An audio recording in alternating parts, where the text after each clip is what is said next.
AITA for refusing to give my sister my house after she told everyone it should have been hers. I, 34F, bought my house 3 years ago after working for almost a decade to save up. It's not a mansion or anything fancy, just a small 3-bedroom house with a decent yard. But it's mine, and I'm really proud of it because I did everything myself. No inheritance, no help from family, just years of saving and a lot of overtime.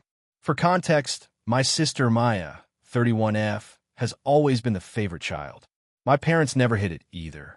Growing up, Maya got the new clothes, the better birthday parties, and we both got our first cars. Mine was a rusty used sedan, while she got a newer one that my parents helped pay for. I learned pretty early that if I wanted something in life, I had to get it myself. After college, I moved to another city for work.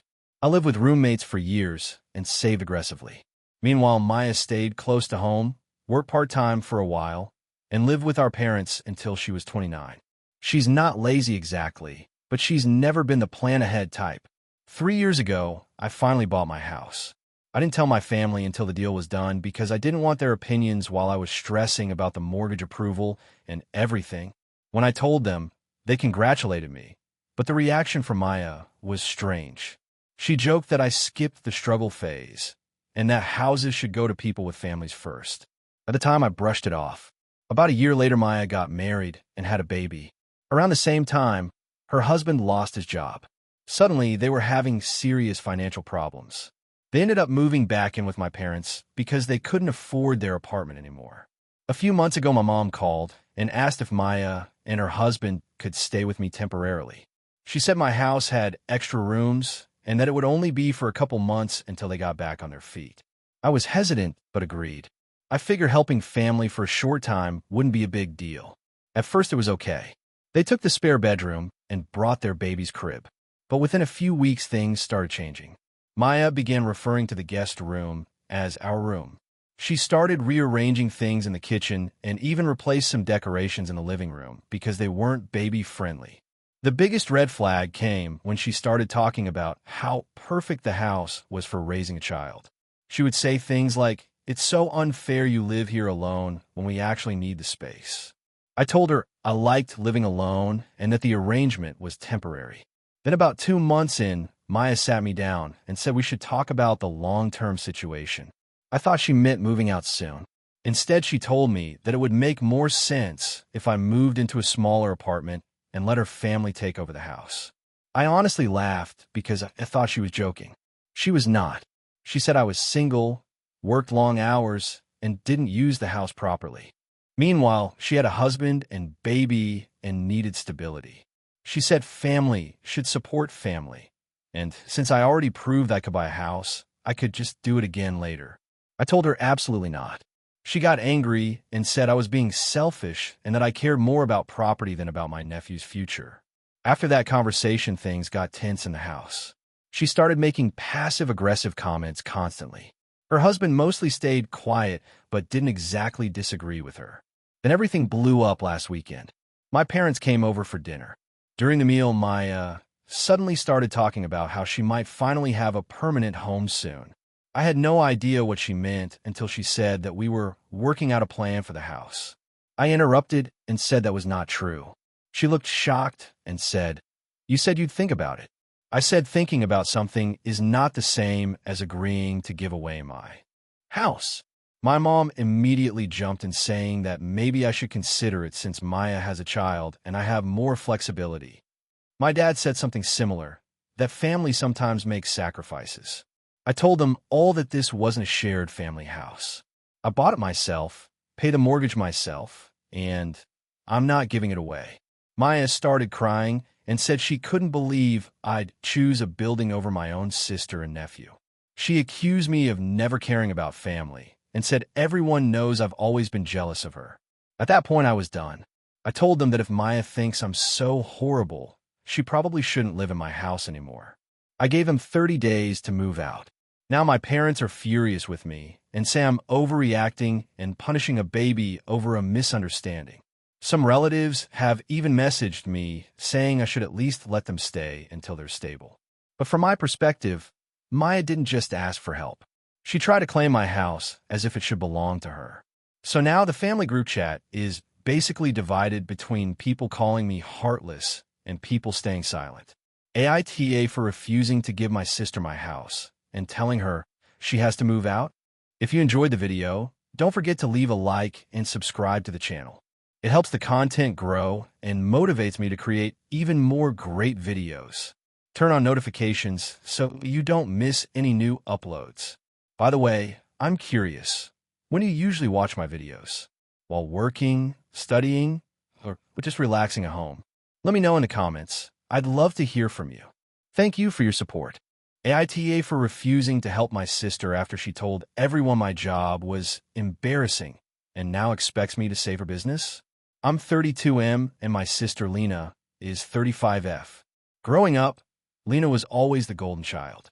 She was the one who got straight A's, went to a prestigious university, and later started her own boutique marketing agency. My parents bragged about her constantly. I was always the quieter sibling who liked working with my hands. I didn't go to college and instead went into trades. About 7 years ago, I started a cleaning business. At first, it was just me doing residential cleanings, but eventually I expanded to offices, construction sites, and rental turnovers. I worked ridiculous hours building it up, and now I have a small team of 6 employees and steady contracts with several local companies. It's not glamorous, but it's stable and it pays well. I'm proud of it. My sister, on the other hand, always made little comments about what I do. Nothing outright cruel at first, but definitely condescending. Things like, "It's great you found something that works for you," in that tone that clearly meant she thought it was beneath her. At family dinners, she'd joke about how I clean up other people's messes for a living. I usually just laughed it off because arguing about it would make things awkward. The real problem happened last year at a big family gathering for my parents' anniversary. There were a lot of relatives there, including some extended family I hadn't seen in years. Someone asked Lena about her business, and she went on a long speech about branding, strategy, and working with high-end clients. Then someone asked me about my work. Before I could answer, Lena jumped in laughing and said something like, "Oh, he runs a cleaning company. Basically, he's the family janitor." Some people laughed awkwardly, and she kept going, saying my company specializes in toilet strategy and floor-based branding. I know she meant it as a joke, but the way she said it made it clear she thought it was funny because it was low status. I tried to shrug it off, but it honestly stung. I'd spent years building something from scratch, and she reduced it to a punchline in front of the whole family. Later that evening, I told her privately that the joke bothered me. Instead of apologizing, she said I was being sensitive and that I should learn to laugh at myself. She also said something like, "It's not like you're doing brain surgery, you're cleaning floors." That pretty much ended the conversation. After that, I distanced myself from her. I still saw her at family events, but we didn't really talk beyond basic politeness. Fast forward to about 2 months ago. Lena's marketing agency started losing clients. Apparently, a couple of big accounts pulled out, and it caused serious financial issues for her company. She had to lay off some staff and is now struggling to keep the business afloat. Out of nowhere, she started reaching out to me again. At first, it was small talk. Then eventually, she asked if we could meet for coffee. I agreed because I thought maybe she wanted to repair the relationship. Instead, she pitched me an idea. She said my cleaning company has a solid local reputation and steady contracts, and she believes she could rebrand it and turn it into something much bigger. Her plan involved merging our businesses in some way where she would handle marketing and expansion while my company provided the operational side. At first, I thought she was joking, but she was completely serious. She said with her expertise and my existing client base, we could build a regional service empire. I asked why she wanted to work with a business she used to call embarrassing. She laughed awkwardly and said I was holding on to old jokes. Then she said something that really annoyed me. She said my company had good bones, but the branding and strategy were amateur, and that I was lucky she was offering to help. I told her I wasn't interested. She kept pushing and eventually admitted that partnering with my company would help stabilize her finances while she rebuilds her agency. So, basically, she needs my business right now.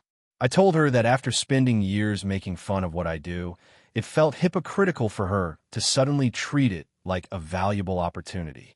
She got defensive and said I was being petty and emotional. According to her, business should be separate from personal feelings, and I'm making a bad decision by refusing her expertise. Now my parents are involved.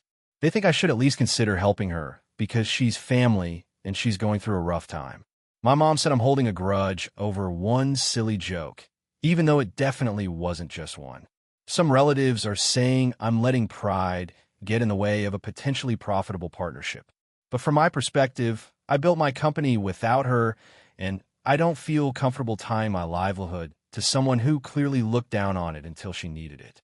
Lena is now telling people that I'm sabotaging a chance for both of us to succeed because I'm insecure about my job. So now I'm wondering if I'm being stubborn and missing an opportunity, or if I'm justified in refusing to help someone who treated my work like a punchline until it became useful to her. AITA? AITA for refusing to give my brother my late father's watch even though my entire family says it should go to him. I, 29M, lost my dad about a year and a half ago. He wasn't a wealthy man, but he had a few personal things that meant a lot to him. One of those things was an old mechanical watch that he wore literally every day. It wasn't a super expensive luxury brand, but it was the watch his own father gave him when he graduated college. Growing up, I remember him always checking the time on it, tapping the glass when it stopped, and winding it every night before bed. It was just part of who he was. I'm the younger of two brothers. My older brother, Mark, 34M, always had a more complicated relationship with my dad. Mark moved out early, had a lot of arguments with him over the years, and they went through long periods of barely speaking. Things got a little better toward the end of my dad's life, but they were never as close as my dad and I were. During the last few months when my dad was sick, I was the one who stayed nearby. I drove him to appointments, helped around the house, and spent a lot of evenings just sitting with him watching old movies. Mark lives in another state and visited maybe 3 times in those months. About a week before he passed, my dad gave me the watch. We were sitting in the living room, and he took it off and handed it to me. He told me that his dad had given it to him, and he wanted me to have it. He said something like, "You were always the one who appreciated the little things." I didn't even know what to say at the time. I just told him I'd take care of it. After he passed, I kept the watch in a small case and only wear it on important days. It means a lot to me because it's one of the last things he personally gave me. The issue started about 2 months ago during a family dinner. My mom was going through some of my dad's old things, and the topic of the watch came up. Mark said something like, "Oh yeah, Dad's watch. I should probably take that since I'm the oldest." I told him that Dad had already given it to me before he died. Mark looked surprised and then immediately irritated. He said it should go to him because it was a firstborn kind of heirloom. I told him that I didn't make the decision, Dad did. At first I thought it was just a small disagreement, but it turned into a much bigger issue. Mark started saying that Dad probably only gave it to me because I was around more at the end and he might have felt pressured.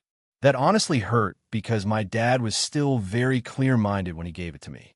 Then my mom got involved.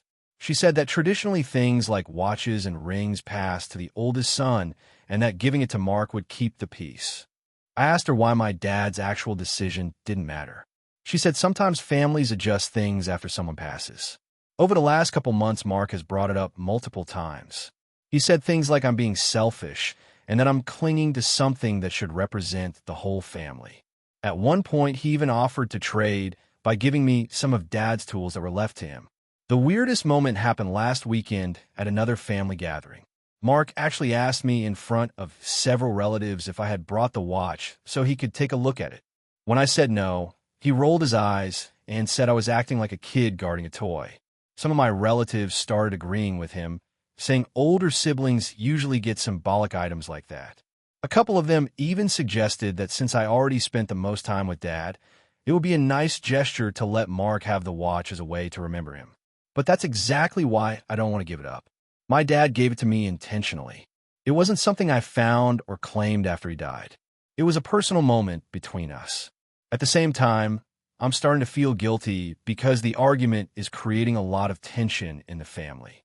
My mom says every time Mark visits, they end up talking about it, and it ruins the mood. She's asked me more than once if I would consider doing the generous thing. I keep wondering if holding on to the watch is worth all this conflict. But every time I think about giving it away, I remember my dad taking it off his wrist and handing it to me. That moment feels important, like it meant something to him. So now I'm stuck between honoring what my dad clearly wanted and dealing with a bunch of family members who think I'm being stubborn and selfish. AITA for refusing to give my brother the watch my dad personally gave me before he died. AITA for refusing to help my brother after he ignored me for years and only came back when he needed money. 29F, grew up with my older brother Daniel, 34M. When we were kids, we were pretty close, but that changed when he went to college. Daniel always thought he was destined for bigger things than the rest of us. He would openly say that our small town was beneath him and that most of our relatives were small-minded. At first, I thought he was joking, but as the years went on, it became clear he actually believed that. When he graduated, he moved to a big city and started working in tech. His salary grew quickly, and he began posting constantly about his lifestyle. Expensive restaurants, trips to different countries, photos of luxury apartments. Our parents were proud of him, but the way he talked to them changed too. He started acting like they were embarrassing. He rarely visited, and when he did, he would complain about everything. I stayed in our hometown. I became a nurse and eventually bought a small house. My life isn't glamorous, but I'm comfortable and I like the community here. Over time, Daniel stopped contacting me almost completely. If I texted him, he would take days to reply, or sometimes never respond. When our dad had surgery 3 years ago, Daniel said he was too busy with work to come. I ended up taking care of most things while he sent a short message saying he hoped everything went well. After that, I stopped trying so hard to stay in touch. It hurt, but I figured he had chosen his life and I had mine. Fast forward to last year. Daniel suddenly started messaging me again. At first it was casual. He asked how I was, how our parents were doing, and even apologized for being distant. I was surprised but cautiously hopeful that maybe he realized family mattered. Then about a month later, he asked if we could have a call. During the call, he explained that his startup company had failed and he had lost a lot of money. Apparently, he had invested most of his savings into it and also taken out some loans. Then he got to the real reason he contacted me. He asked if I could lend him $40,000. I was stunned. That is more money than I have ever had sitting in one place. I told him I didn't even know how he thought I could afford that. He said he knew I had bought a house and mentioned that I could take out a home equity loan to help him get back on his feet. That suggestion alone made me feel sick. I asked why he thought I would risk my home for him when he had barely spoken to me in years. He got defensive and said family should help each other. He said that if the situation were reversed, he would help me without hesitation. I reminded him that when Dad was in the hospital, he didn't even come visit. He brushed that off and said work had been different back then. I told him I was sorry about what happened with his business, but I couldn't give him that kind of money. I said even if I could, I wouldn't feel comfortable mixing that much money with family, especially after we hadn't been close for so long. Daniel got really quiet and then said he was disappointed in me. He said he had always believed I was the reasonable one in the family, but apparently I was selfish like everyone else in our town. After that call, he barely spoke to me again, but this time he didn't just disappear quietly. He told our parents and a few relatives that I refused to help him when he was struggling. Now my mom is upset with me. She says Daniel made mistakes, but he's still my brother and that family should support each other during hard times. She hasn't directly said I should give him the money, but she keeps saying things like he wouldn't ask if he wasn't desperate. A couple of cousins have also messaged me saying that if I can afford a house, I should be able to help him somehow. But from my perspective, Daniel ignored me for almost a decade and treated our whole family like we were beneath him. Now, the moment he needs something huge, suddenly family matters again. Part of me feels guilty, because if he really is drowning in debt, refusing to help probably makes things worse for him. But another part of me feels like I'm being treated like a backup plan he never cared about until now. So AITA for refusing to lend my brother the money after years of him acting like our family didn't matter? AITA for refusing to give my sister the money I saved for years after she told everyone it was already hers? I'm 31M and my younger sister Lena is 27. Growing up, Lena was always the golden child in my family. She was outgoing, charming, and very good at convincing people she deserved things. I was the quieter one who mostly stayed out of the spotlight. My parents always said it was because she needed more support, but somehow that usually meant I had to sacrifice something for her. For example, when I was 17, I had saved money from a part-time job to buy a decent laptop for college. A week before I planned to buy it, Lena's car broke down. My parents sat me down and said family helps family, and that I could wait a little longer for a laptop. My savings went toward her car repair. I ended up borrowing old computers from friends for almost a year. That pattern continued for a long time. Lena needed help with rent. Lena needed help with a phone bill. Lena needed help with a last-minute trip for networking. Somehow it always became everyone else's responsibility to help. About 5 years ago, I decided to quietly start saving money. My goal was simple. I wanted to buy a small apartment instead of renting forever. I didn't tell anyone in my family because I knew how these things usually went. I worked overtime, skipped vacations, and put money aside every month. Recently, I finally reached my goal for a down payment. I was proud of myself and mentioned it during a family dinner. I said I might start looking at apartments soon. My parents were surprised, but congratulated me. Lena was quiet at first, then suddenly got very emotional and said she was glad I finally had the money to help her with the wedding. This was news to me. I asked what she meant. Apparently, Lena and her fiancé are planning a very expensive wedding. According to her, they had already assumed I would help pay for it because I don't have kids and make good money. She said I had always been generous and that it would mean a lot if I helped her have the wedding she deserved. I told her I was happy for her, but I wasn't giving away the money I saved for my apartment. She laughed like I was joking. Then she said, very confidently, that I didn't have to give all of it, just most of it. She said family would understand if I delayed buying an apartment because weddings are once in a lifetime. I said no again. I told her I'd spent years saving for this and I wasn't starting over. That's when things got weird. Lena started telling relatives that I had promised to contribute, but was suddenly backing out. Over the next week, I got multiple calls from cousins and even an aunt asking why I would pull support for Lena's wedding. Apparently, she had told people that the down payment money was actually something I had been saving to help her. My parents called me and said Lena was very upset and that weddings are stressful. They asked if I could at least give her a portion so she wouldn't look bad after already telling people I was helping. I told them that wasn't my problem because I never said I would. They said technically I was right, but it would cause less drama if I just helped out. My mom even said I could rebuild my savings eventually. I reminded them that I had already rebuilt my savings once after helping Lena years ago. The final straw came when Lena called me crying and said I was ruining her wedding and embarrassing her. She said she had already told her fiancé's family that her brother was helping pay for part of the venue. I told her she should not have promised money that wasn't hers. She called me selfish and said that I clearly care more about property than family. Now half my family thinks I'm being cold because I have the money and could help.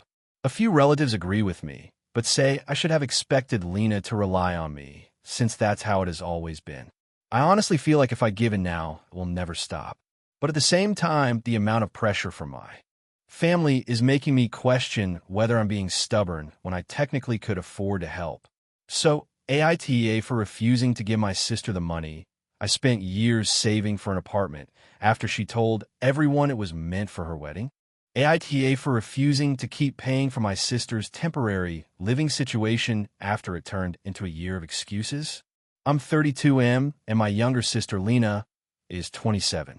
Growing up, Lena was always the one everyone felt sorry for. She had anxiety in high school, dropped out of college after a year, and has always struggled to hold down a job. Our parents constantly bailed her out. When they passed away 3 years ago, I kind of inherited that role by default. Last year, Lena called me crying saying her landlord was evicting her because she had fallen behind on rent. She told me she only needed help for a couple months while she found stable work. I live about 2 hours away, and I didn't have space in my apartment, so I offered to help pay for a small studio near her while she got back on her feet. The deal was simple. I'd cover the rent for 3 months. During that time, she would get a job and start paying for things herself. She agreed immediately and promised she was already applying everywhere. At first, I felt good about helping. She sent me messages about interviews and said she was hopeful. But after the first month, I started noticing things that didn't add up. She would post photos on social media of brunch with friends, new clothes, and even a weekend trip. Meanwhile, she kept telling me she couldn't find work and needed more time. At the end of the 3 months, she still didn't have a job. She told me the job market was terrible and asked if I could cover just 2 more months. I was hesitant, but she sounded genuinely scared about becoming homeless, so I agreed. 2 months turned into 4, turned into 6. Whenever I brought up work, she had a new explanation. One job was toxic. Another didn't pay enough. One time she said she couldn't accept an offer because the commute was too stressful. I started getting frustrated because I work long hours and budgeting an extra rent payment every month wasn't exactly easy for me. About 7 months and I drove to visit her because we hadn't seen each other in a while. Her apartment looked nicer than when she moved in. She had a new TV, a gaming console, and some pretty expensive-looking decorations. When I asked about it, she said she got good deals online. That was the moment I realized something was off. If she had money for all that, why was I still paying her rent? I asked her directly how she was affording those things. She admitted she'd been doing some freelance online work and occasionally selling handmade jewelry. She said it wasn't consistent income, but it helped her buy little things. I asked why that money wasn't going toward rent. She said because she assumed I was covering the rent already, and that using the money for small comforts helped her mental health. That answer honestly stunned me. I told her the whole point of helping her was to get her independent, not to fund a lifestyle where she could spend her own money however she wanted. She got defensive and said I didn't understand how hard it was for her to deal with anxiety and unstable income. She also said that since our parents used to help her, it felt natural that I would too. I reminded her that our parents had also expected her to try to support herself. She said she was trying, but that I was being cold and unsupportive when she was struggling.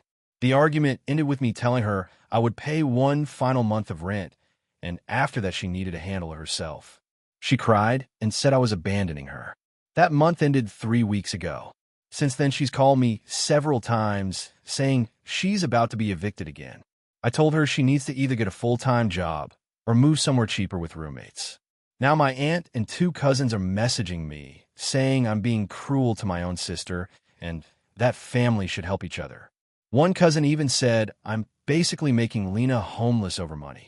I feel guilty because technically I could keep paying if I stretch my budget, but at the same time I feel like I've already given her a full year of chances. Lena keeps texting me saying she thought she could rely on me and that she feels betrayed. So now I'm stuck wondering if I cross a line by cutting her off when she still clearly isn't stable. AITA for refusing to keep paying my sister's rent after a year of temporary help. AITA for refusing to let my sister bring her emotional support rooster to my wedding. I honestly never thought I would be writing something like this, but my entire family is split over it, and now my fiance's family is involved too. I, 29M, am getting married to my fiancée Lily, 28F, in 2 months. We've been planning the wedding for almost a year. It's not some huge luxury event, but it's important to us, and we're paying for most of it ourselves. We booked a nice countryside venue with a garden ceremony and indoor reception. Now the problem is my sister, Claire, 32F. Claire has always been a bit unconventional. About 3 years ago, she moved out of the city and started living on a small rural property where she raises chickens, grows vegetables, and posts a lot about natural living online. Honestly, I respect it, even if it's not my lifestyle. About a year ago, she got really attached to one specific rooster named Henry. According to her, Henry is different from the other chickens. She says he senses when she's anxious and stays near her. She also claims he calms her down during panic attacks. I thought she was joking at first, but she is completely serious. Apparently, she has been calling Henry her emotional support animal. I didn't think much about it until last week when we were finalizing the guest list and details with family. Claire casually asked what the venue's animal policy was. I said I didn't think pets were allowed indoors, but I'd have to check. She then said, "Good, because Henry needs to come with me." I laughed because I genuinely thought she was kidding. She wasn't. She explained that large gatherings make her anxious and that Henry helps regulate her emotions. She said she's been bringing him to small local events, and people love him. She even showed me pictures of the rooster wearing a tiny harness. I told her I was pretty sure the venue wouldn't allow a rooster at a formal wedding reception. She said that emotional support animals are protected and that I should be more understanding of her needs as her brother. I asked if she could come without him just for a few hours. She said that would be like asking someone to leave their medical device at home.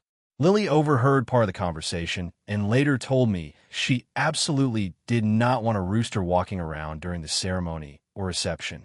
Her exact words were, "I'm not getting married with a farm animal wandering between the tables." I called the venue just to be sure, and they confirmed that only trained service dogs are allowed inside. No other animals. So I called Claire back and told her the venue policy doesn't allow it, and we can't make exceptions.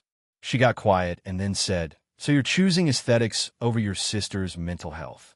I try to explain that it's not just aesthetics. It's the venue rules, the catering, the guests, and the fact that a rooster could literally start crowing during the vows. She said Henry is very respectful and rarely crows indoors. I didn't even know how to respond to that. Now things have escalated way more than I expected.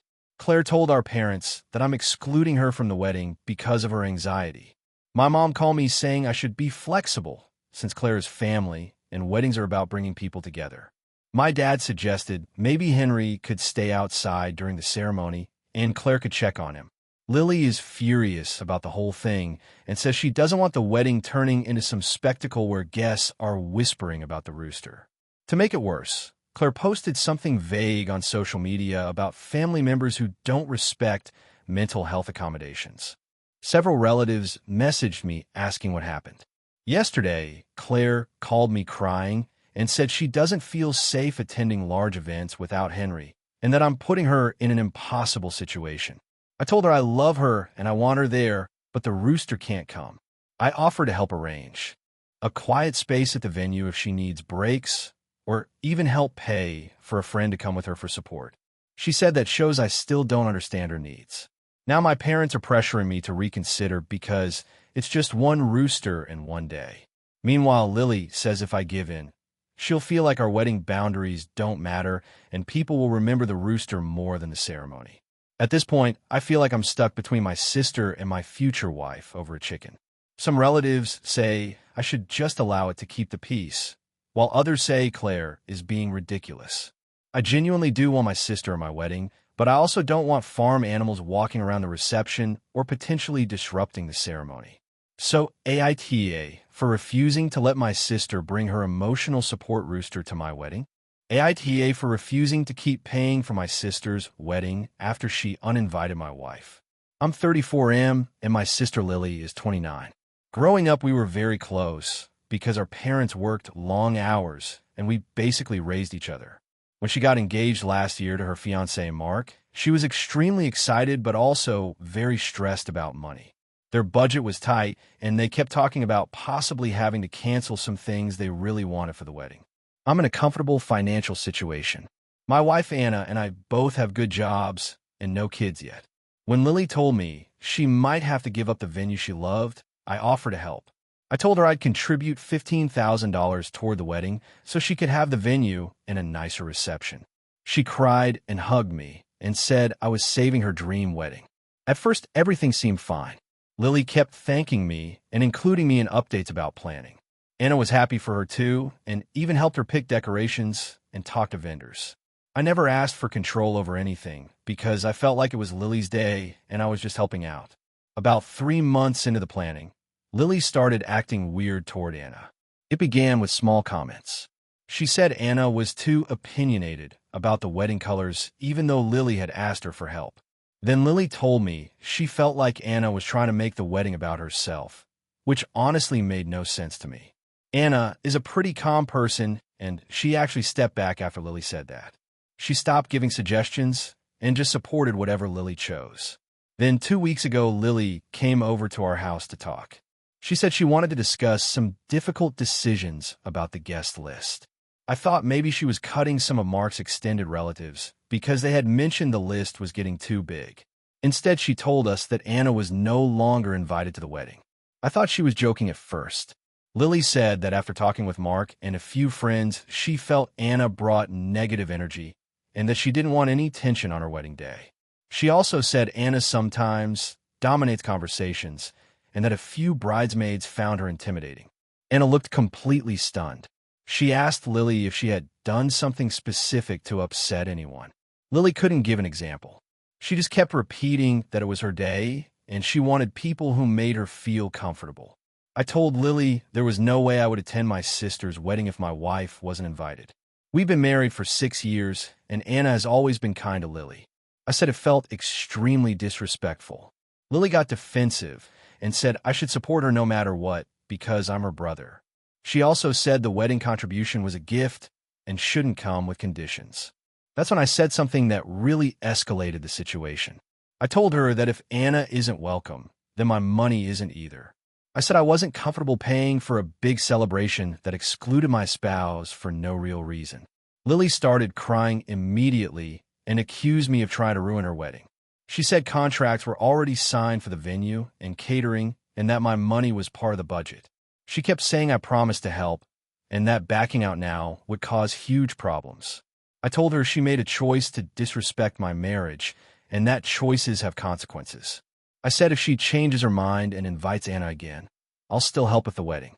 She stormed out, and later that night, I got multiple texts from our parents saying I was being cruel. My mom said Lily has been under a lot of stress and that I should just go alone to keep the peace.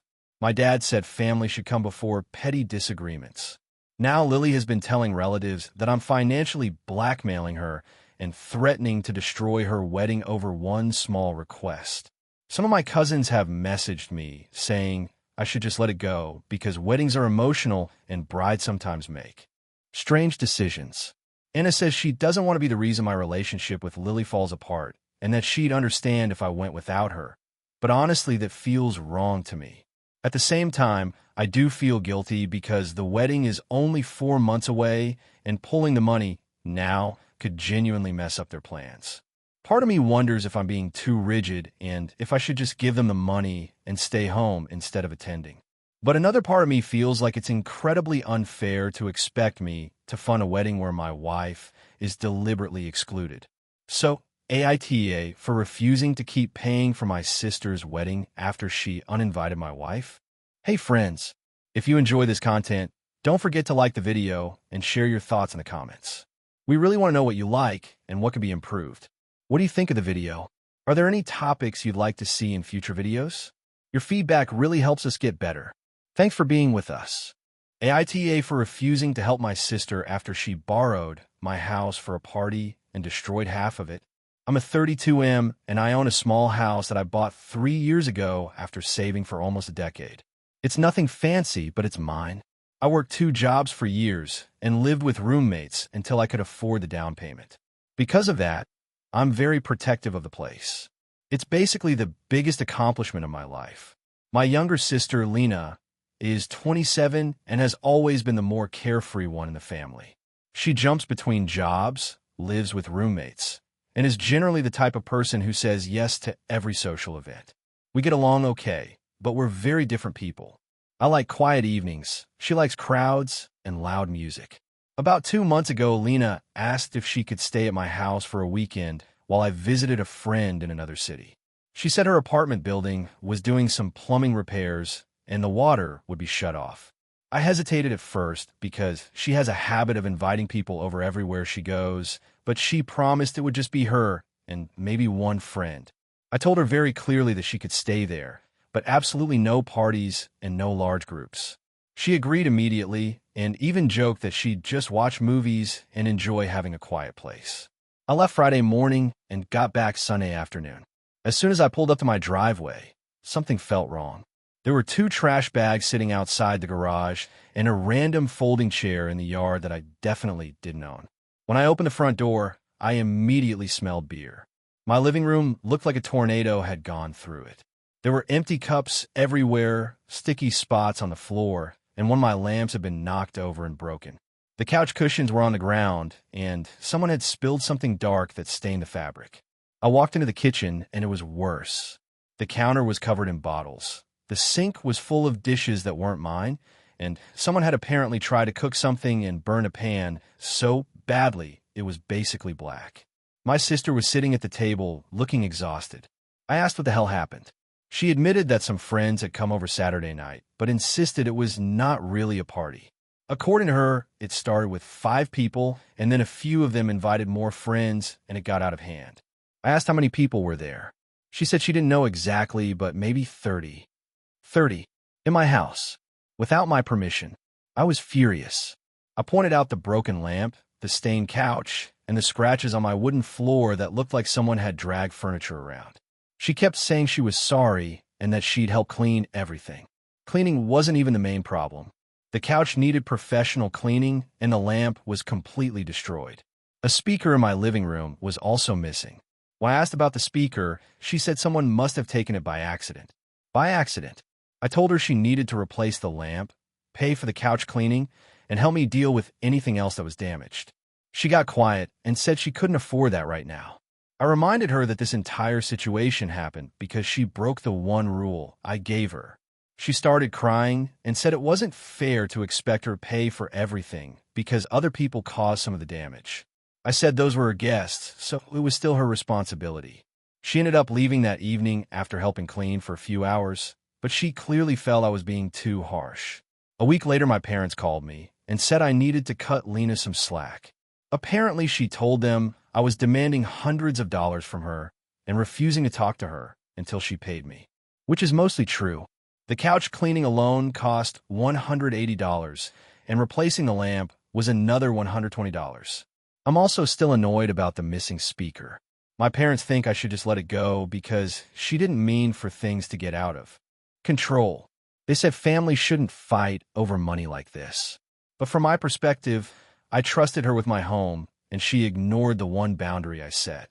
Now Lena is barely speaking to me, and my parents say I'm overreacting and damaging our relationship over a mistake. I feel like if a friend had done this, nobody would question that they should pay for the damage. But because she's my sister, everyone expects me to just absorb the cost. So now I'm wondering if I'm being too rigid about it. AITA for insisting my sister pay for the damage after throwing a party in my house without permission. AITA for refusing to help my sister after she turned my house into a family storage unit without asking. I, 32M, bought my house 3 years ago after saving for nearly a decade. It's not huge, but it's mine, and I take a lot of pride in keeping it organized and peaceful. I've always been the responsible one in my family, which somehow translates to everyone assuming I have unlimited patience and space.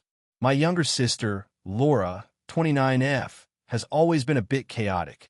She jumps from job to job, apartment to apartment, and tends to rely on family when things fall apart. Normally, I try to help within reason, but this time it's spiraled into something ridiculous. About 4 months ago, Laura called me in a panic, saying her landlord was selling the building and she had to move out quickly. She asked if she could store a few boxes at my place for a couple of weeks while she figured out a new apartment. I said yes, because a few boxes didn't sound like a big deal. The next weekend, she showed up with a van. Not a small van either. One of those large moving vans people use when they're relocating across the country.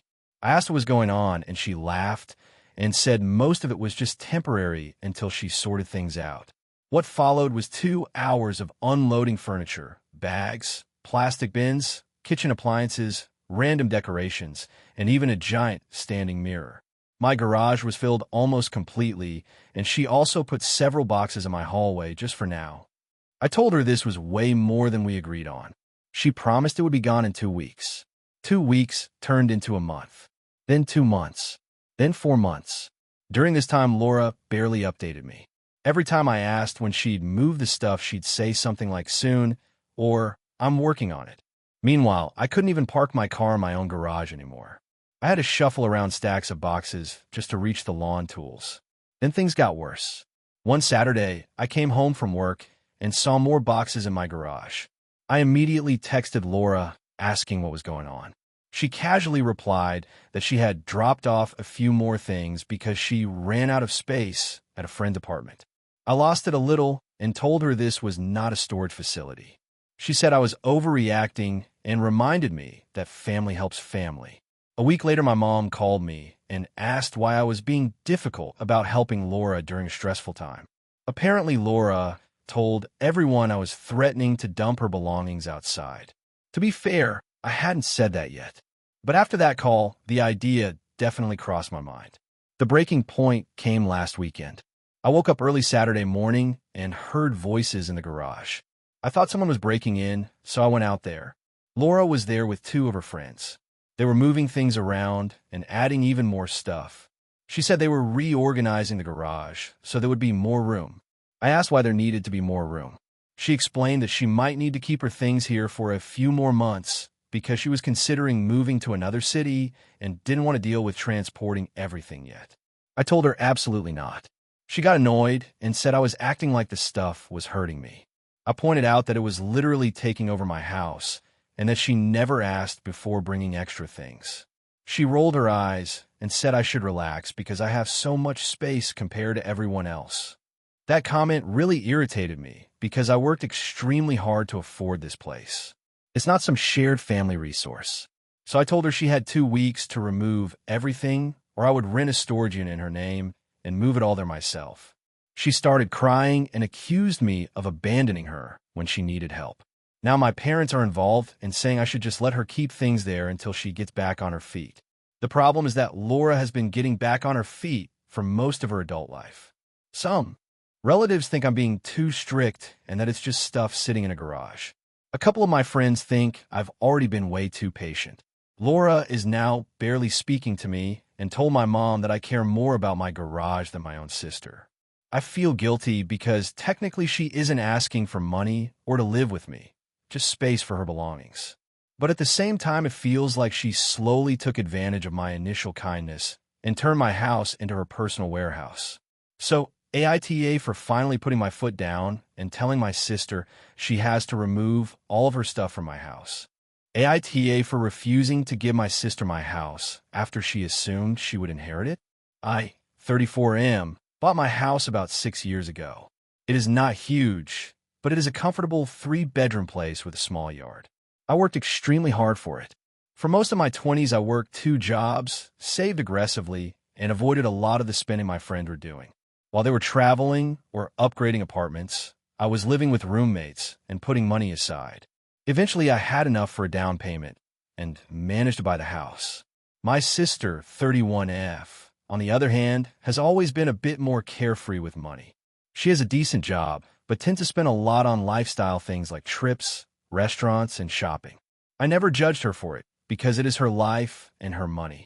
About a year ago, my girlfriend and I started talking about moving in together. She currently rents an apartment closer to her work, while my house is about 40 minutes away from her office. Around the same time, I got a job offer in another city that would be a pretty big step forward for my career. So the plan we started discussing was possibly selling my house and buying something together closer to both of our jobs. Apparently, this idea somehow turned into something very different in my sister's head. A few weeks ago, we had a family dinner at my parents' house. During the meal, my sister casually mentioned how excited she was about moving into my house soon. I thought she was joking and laughed. She did not laugh. She started talking about how the house would be perfect for her and her boyfriend and how she had already been thinking about how she would redecorate the living room. I was confused and asked what she meant. She said that since I was planning to move anyway, it only made sense that I would let her take over the house instead of selling it. I told her that was not the plan at all. If I move, I would either sell the house or rent it out. She looked genuinely shocked and said something like, "But you already have a house." I have nothing. It would help me way more. I explained that I still have a mortgage and that the house is one of the biggest financial investments I have. Just giving it away would be completely unrealistic. She then suggested that I could just transfer it to her name and she would take over the payments. The problem with that is the payments are tied to my loan, and even if they were not, I would basically be handing over a property with a lot of equity that I built over years. I politely said no. That is when things got awkward. My sister started saying that family should help each other and that I was being greedy. My parents did not exactly take her side, but they also started suggesting compromises like maybe selling it to her for cheap or letting her live there while paying a lower rent. The whole conversation turned into this weird negotiation that I never agreed to have in the first place. I reminded everyone that I worked years to afford the house and that I am not a bank. If my sister wants a house, she can save for one the same way I did. She got very upset and accused me of acting like I was better than her just because I was more financially stable. That honestly caught me off guard because I never said anything like that. After dinner, she sent me a long message saying she had already told her boyfriend they might be getting the house and that I embarrassed her by shutting it down in front of everyone. Now some family members are saying I could at least help her by letting her rent it below market value if I move. My girlfriend thinks the whole thing is ridiculous and that my sister is acting entitled. The thing that bothers me the most is that nobody ever asked me if I was willing to do this. It feels like my sister built this whole expectation in her head and then blamed me for ruining it. I do love my sister, but the idea that I should just hand over the biggest asset I own because she wants it feels completely unreasonable. At the same time, part of me wonders if I am being too rigid, since technically I could afford to be generous if I really wanted to. So now the family group chat is weird, my sister is barely talking to me, and my parents keep hinting that I should reconsider because it would solve a lot of problems. AITA for refusing to give my sister my house, even though she already assumed it would become hers. AITA for refusing to give my brother the family house after I spent years fixing it. I, 34M, grew up in a small town with my younger brother Alex, 31M. Our parents were not wealthy, but they owned a small old house that had been in our family for decades. It was the kind of place that always needed repairs. The roof leaked, the wiring was outdated, and the yard looked like a jungle most of the time. Still, it meant a lot to my parents. About 8 years ago, my parents decided to move to a smaller apartment in the city after my dad retired. Instead of selling the house, they told both of us that one of us could live there as long as we took care of it. At the time, Alex was living abroad and had been for several years. He showed no interest in the house. I had just gotten a new job nearby and was renting a terrible apartment, so I offered to move in. My parents were happy about that and said the only condition was that I maintain the house. They didn't charge me rent, but I had to pay utilities, taxes, and handle all repairs. When I first moved in, the house was honestly in rough shape. Within the first year, the water heater died. Part of the roof had to be replaced, and the plumbing in the kitchen basically collapsed. I ended up spending a huge portion of my savings fixing things because I wanted the house to actually be livable. Over the next several years, I kept working on it. I replaced the old windows, repainted almost every room, fixed the fence, and redid the yard. I even built a small deck in the back. It wasn't some luxury renovation, but it made the house much nicer than it used to be. During all that time, Alex barely mentioned the place. He would visit maybe once a year and stay for a day or two. He never helped with any repairs or offered to contribute financially. 2 years ago, our dad passed away unexpectedly. My mom was devastated and stayed in the city apartment. Legally, the house became half hers and half part of the inheritance for both of us. At that point, we had a conversation about what would happen long term. My mom told me she appreciated everything I had done for the house and said she was fine with me staying there permanently. She even suggested that eventually it should go to me since I was the one maintaining it. Alex was on the call, and at the time he just shrugged and said we could talk about it later. Apparently later meant now. A few months ago, Alex moved back to the country after losing his job abroad. Suddenly, he became very interested in the house. He called me and said he planned to move into it because it was technically half his. I reminded him that I already live here and have spent years paying for repairs. He said that was my choice and didn't change the fact that it was family property. Then he proposed what he called a fair solution. I move out and he takes the house, and later we can figure out some kind of compensation for the improvements I made. I honestly thought he was joking. I told him there was no way I was leaving. If anything, I said we could calculate what I invested into the property and subtract that from the value before splitting anything. He immediately accused me of trying to steal his inheritance. Things got worse after he talked to some relatives. Now a couple of our aunts are telling me that family homes should stay shared and that I'm being selfish by trying to claim it just because I live there. From my perspective, I didn't just live here. I poured years of work and money into making this place functional. If I hadn't, it might honestly be falling apart by now. Alex keeps saying that if I cared about family, I would step aside since he needs the house more right now. But he ignored it for almost a decade and only wants it now that it's actually nice. My mom says she understands my side, but she hates the conflict and wishes we could just compromise somehow. The problem is I don't see a compromise that doesn't screw me over. Either I leave the house I spent years fixing, or I pay Alex a huge amount for something he never contributed to. Now the situation has turned into a full family argument, and I'm being painted as the stubborn one for refusing to move out. So AITA for refusing to give my brother the family house after I spent years fixing it? AITA for confronting my sister about her parenting choices and causing a huge family rift? I, 32F, have always been close to my younger sister, Megan, 28F. Growing up, we shared a room, confided in each other about everything, and despite our occasional fights, we were very protective of one another. Megan married her college boyfriend, Alex, 30M, about 5 years ago, and they now have 2 children, Lily, 6F, and Noah, 3M.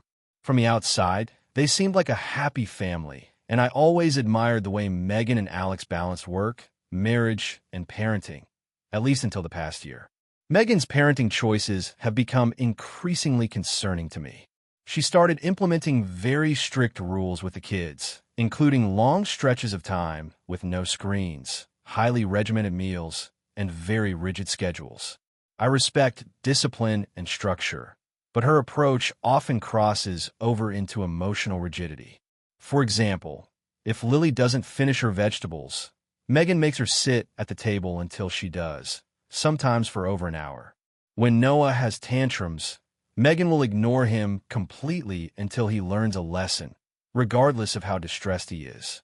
I've tried to offer gentle advice or alternative methods, but Megan interprets any suggestion as criticism and becomes defensive.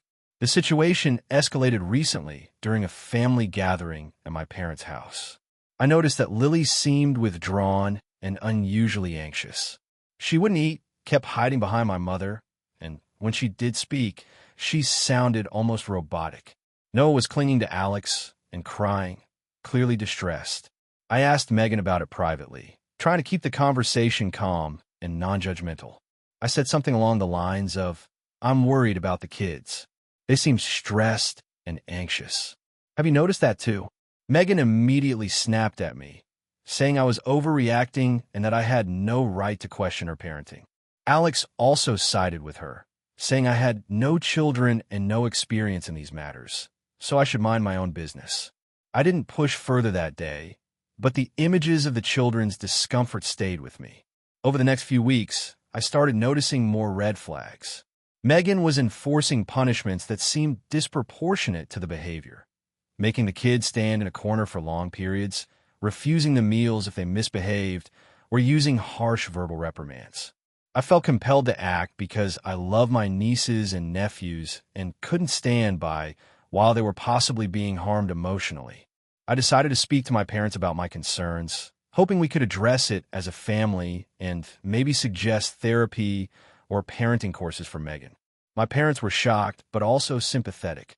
They encouraged me to try to have another conversation with Megan, but this time, more formally. I scheduled a private dinner with Megan. I prepared myself to be calm, focusing on specific observations rather than judgments. I said things like, "I've noticed Lily seems very anxious after meal times, and Noah cries frequently when routines change. I'm worried this might affect them long term." I suggested we look into some parenting workshops or even a child psychologist to ensure the kids are thriving. Megan exploded. She accused me of trying to control her family, of being jealous that she has kids and I don't, and of turning our parents against her. She said I had no idea what it's like to raise children and that my concerns were unfounded. Alex joined in, calling me disrespectful and accusing me of undermining their authority as parents. I tried to stay calm, but the conversation ended with Megan storming out and cutting off communication with me. After this, things got worse. My parents tried to mediate, but Megan refused to speak to them about it. She blocked me on all social media, stopped answering texts, and has since sent a few terse emails claiming I have no business interfering in her family. Family gatherings are now tense, and the kids barely acknowledge me when I visit, which breaks my heart. My parents are upset, too, because they see both sides but are frustrated by the rift. I've tried reaching out multiple times to apologize for any offense, but without compromising my concern for the children. Megan refuses to engage. I feel stuck because I genuinely believe the kids' well-being is at stake, but I also don't want to ruin my relationship with my sister permanently. Friends are split. Some say I did the right thing by speaking up for the children. Others say I overstepped and should have stayed out of it entirely. I'm aware that parenting styles vary widely, and I know it's ultimately Megan and Alex's decision how to raise their kids. But my conscience keeps telling me that what I've observed is more than just strict parenting. It borders on emotional harm. I'm torn between respecting her autonomy as a parent and advocating for the children's mental and emotional health. So, AITA for confronting my sister about her parenting, even though it caused a major family conflict? Or was staying silent a greater disservice to the children? AITA for refusing to attend my sister's wedding because of my boyfriend's past with her fiancé? I, 28F, have always had a somewhat complicated relationship with my sister, Clara, 31F. We grew up close, but as adults, our personalities clashed more than they aligned. Clara is very social, extremely assertive, and often insists that things go her way, while I'm more introverted and value my personal boundaries. Over the past few years, we've had minor fights over everything from holidays to career choices, but we've generally maintained a cordial relationship. About a year ago, I started dating someone I really care about, Alex, 30M. Alex is wonderful in every way, kind, patient, and incredibly thoughtful. However, there's a bit of history I didn't know about when we first got together. Alex used to be good friends with Clara's fiancé, Jake, 32M. Not just friends, they dated briefly in college. This was almost 10 years ago, and both Alex and Jake claim nothing serious happened and that it ended amicably. I had no reason to doubt them at the time. Fast forward to last month. Clara got engaged to Jake and started planning her wedding. She invited me and, of course, expected Alex to come as well. When I told Alex about the wedding, he seemed uncomfortable. I pressed him, and eventually, he confessed that during his time with Jake in college, there had been a minor incident where Jake had spread some rumors about him. It wasn't serious, but Alex was humiliated at the time, and he still holds some resentment. He also admitted that while he's completely over it now, he didn't want to face Jake at a wedding where he'd be surrounded by mutual friends and family who might bring it up or make things awkward. I was torn because I didn't want to disappoint my sister, but I also didn't want to push Alex into an uncomfortable situation. I asked Clara if it would be okay if I attended alone, thinking that might be a fair compromise. This is where things escalated. Clara flipped. She said that it was ridiculous to even consider attending without Alex.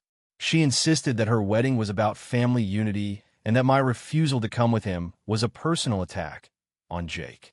I tried to explain Alex's feelings, emphasizing that it was a small issue from college that didn't matter to our relationship now, but she wasn't having it.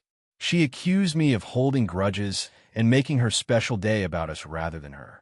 I stood my ground and told Clara that I couldn't in good conscience attend a wedding where I knew my partner would feel humiliated or anxious. I offered to help with preparations from afar, choosing dresses, helping with decor, even hosting a small pre-wedding dinner for her close friends, but I refused to be present in person. Clara's reaction was extreme. She called me selfish, immature, and even said I was trying to sabotage her happiness. Our parents got involved. They're split.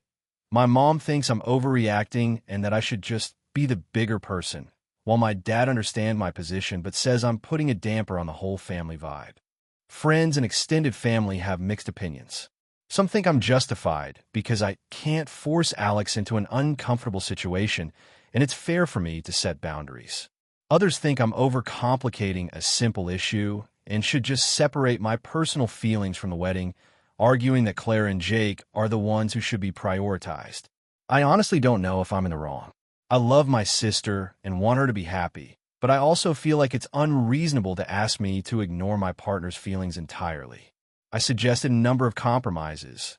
I could attend for the ceremony and leave before the reception. I could go but avoid Jake, or I could come with Alex if he agreed to attend and set clear boundaries. None of these were acceptable to Clara. Now, a few days before the wedding, Clara has sent me several guilt-laden texts saying that I'm ruining her dream wedding and that she can't understand why I won't just let the past go. I haven't responded yet because I don't want to escalate the argument, but I'm struggling with feeling like maybe I'm being unreasonable. I genuinely care about both my sister and Alex, and I don't want to be seen as the villain. So, AITA for refusing to attend my sister's wedding because Alex doesn't want to face her fiancé, despite my attempts to compromise. Additional context. I've been in therapy for anxiety and boundary issues, which is part of why I take Alex's comfort seriously. Clara has always had a very my way or the highway approach to social events, which makes this situation more stressful for me. I've also thought about attending without Alex, but I genuinely feel it would be awkward and potentially disrespectful to him. My other siblings and friends have been divided, and the tension with Clara is already affecting our family dynamics. I'm just trying to navigate the line between family loyalty and respecting my relationship, but I don't know if my stance is reasonable in the grand scheme of things. AITA for refusing to invite my sister to my wedding after she publicly humiliated me at my bridal shower. I, 28F, have always had a complicated relationship with my older sister, Emily, 32F.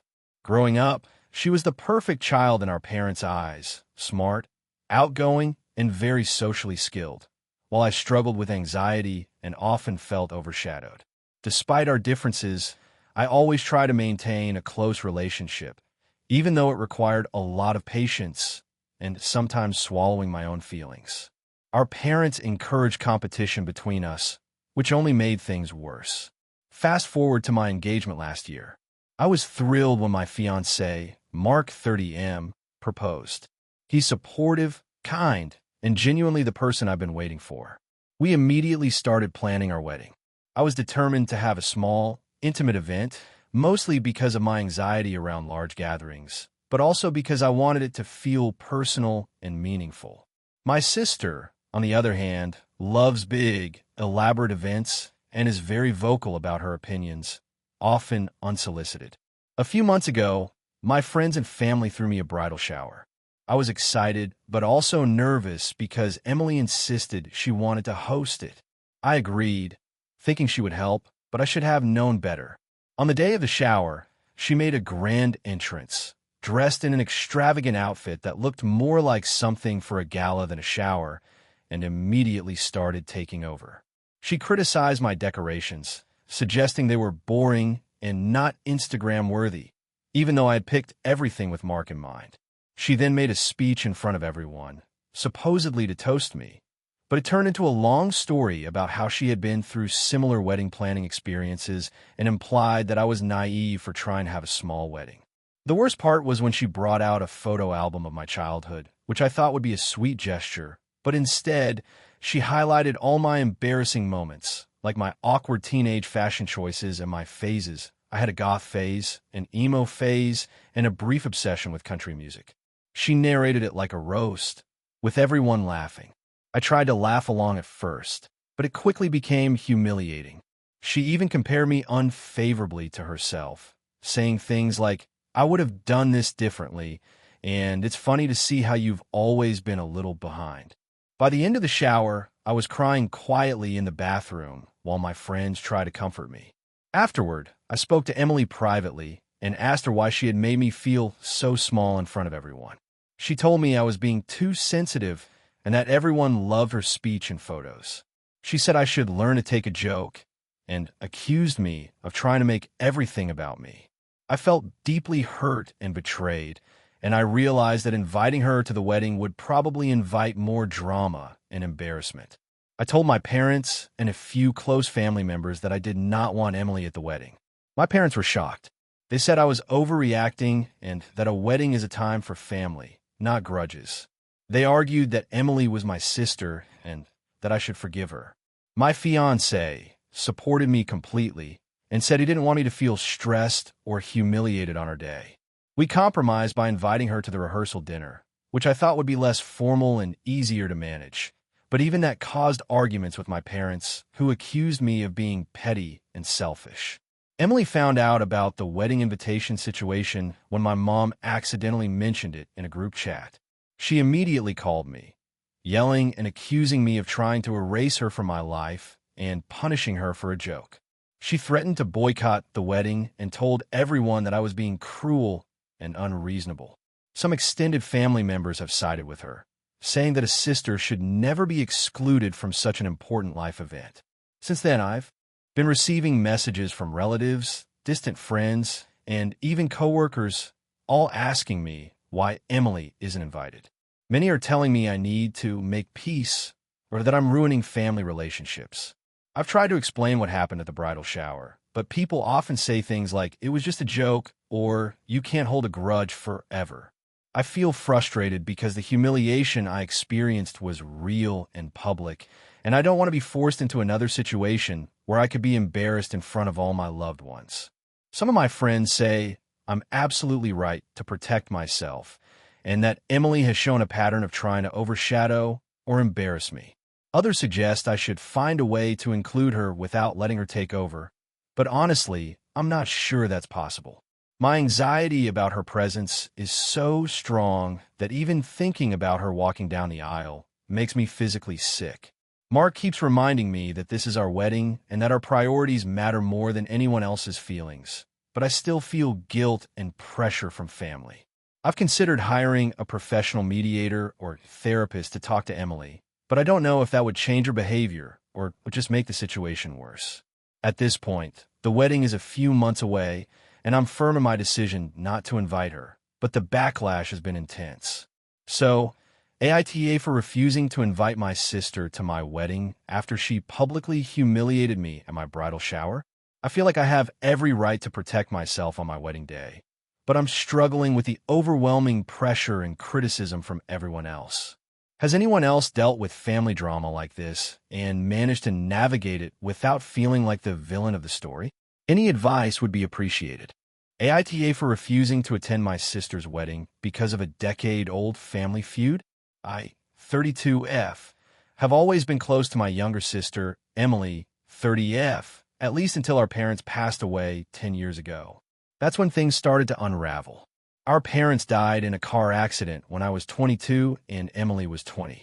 Naturally, the responsibility of settling their estate fell mostly on me since I was older, financially stable, and had more experience handling legal matters. I thought I was doing the right thing, but Emily has never forgiven me for it. The estate itself wasn't huge, but it included the family home, a small lake cabin, and some investments. I offered Emily the house since it had sentimental value to her, but that meant I'd take the cabin and manage the investment accounts. She insisted she didn't want the house if it meant I would control everything else, which I thought was fair. So we sold both properties and split the proceeds evenly. I assumed that would be the end of it. It wasn't. Emily accused me of manipulating the situation to get more control over our parents' assets. I tried to explain that I wasn't trying to take advantage of her, but she refused to listen. Things got worse over the years. Every family gathering turned into a debate over what really happened with the inheritance. My friends tried to mediate, but Emily has always been stubborn and refuses to see my perspective. I wanted to keep the peace, so I started limiting contact, only talking to her on major holidays or birthdays. Fast forward to last year, Emily got engaged to a man named Mark, 31M. I received the wedding invitation last month. The invitation included a note that they were hoping I'd help plan the wedding since I'm the organized one and have experience planning events. That request made my blood boil. After all the resentment, the passive-aggressive messages, and the years of blame, I felt like they were trying to take advantage of me again.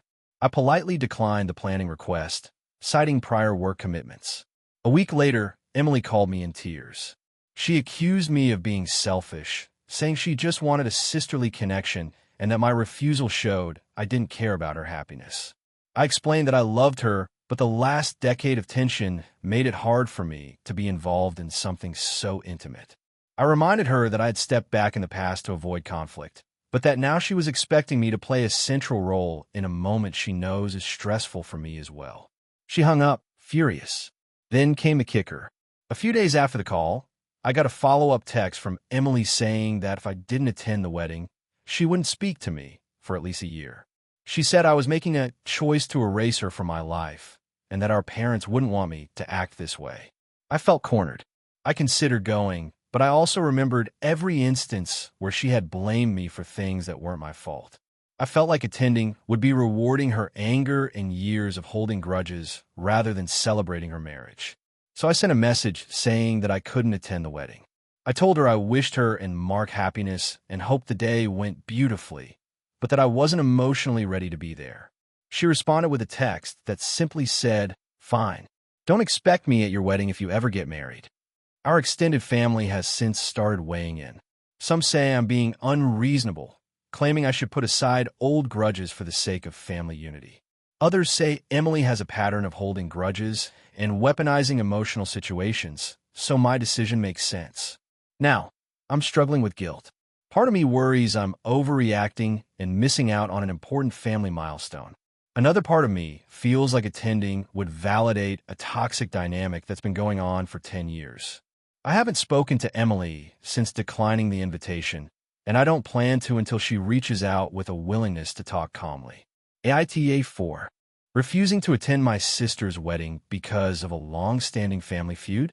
Thank you for watching until the end. If you enjoyed this video, don't forget to like and subscribe to the channel so you won't miss new videos also. Leave a comment. I'd love to hear your thoughts. Your support and engagement mean a lot to me. See you in the next video.